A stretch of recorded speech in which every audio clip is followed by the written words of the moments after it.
It sounds like a cliche, but I honestly thought he was the one. We started dating when I was 25. He was a little younger, but mature, charismatic, a great listener, and supportive. All my friends were jealous.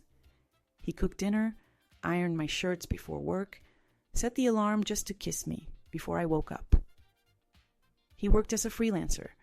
His schedule was unstable, and sometimes he didn't have any orders, so I supported him.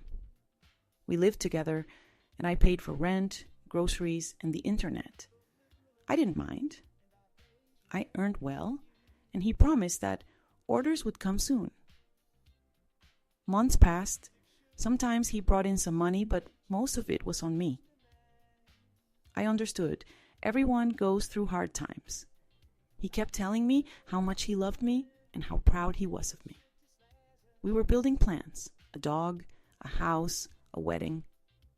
But something started to break. He began spending more time outside the house. He said he was meeting potential clients. Sometimes he came home late, sometimes smelling of tobacco, even though he didn't smoke. I asked, and he said it was from sitting on a terrace at a cafe where everyone smoked. It sounded plausible. Then I noticed something strange. Transactions appeared on our bank statements that I didn't make. I was paying for the apartment, but my card had charges for flowers, restaurants, and Uber rides. Sometimes they were pretty big amounts. Dinners for $150, trips across town. I asked him about it, and he said, "It's just a banking glitch. We'll sort it out." He took my card and said he'd cancel it. But a few days later, new charges appeared. That's when I did something I'd never done before. I accessed his laptop. I wasn't planning to snoop, but when I saw the screen left on, I couldn't resist. He hadn't set a password. I opened his email. The conversations were fresh, several chats with women. He was inviting them to the same restaurants I'd been paying for. He even sent them screenshots of reservations with my name in the email. Reserving a table for us. One woman sent a photo from that very evening. He said he was stuck with a client. She was wearing a dress I helped him pick out.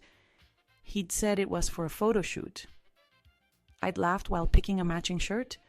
I stared at these conversations, unable to believe it. He was calling them baby, sweetheart. He told them he was living with a roommate, begging for meetups, sometimes all at once. One on Monday, another on Wednesday, a third on Friday. And I, in the meantime, was buying him vitamins, paying for utilities, and making him soups when he was tired.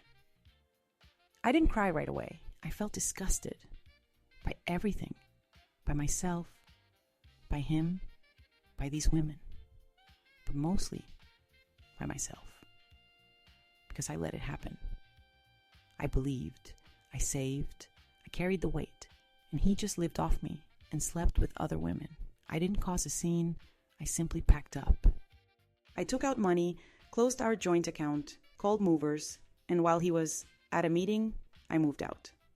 I left the keys with the concierge and wrote one message. "Your dates are over. Good luck paying for them yourself." He called, cried, begged.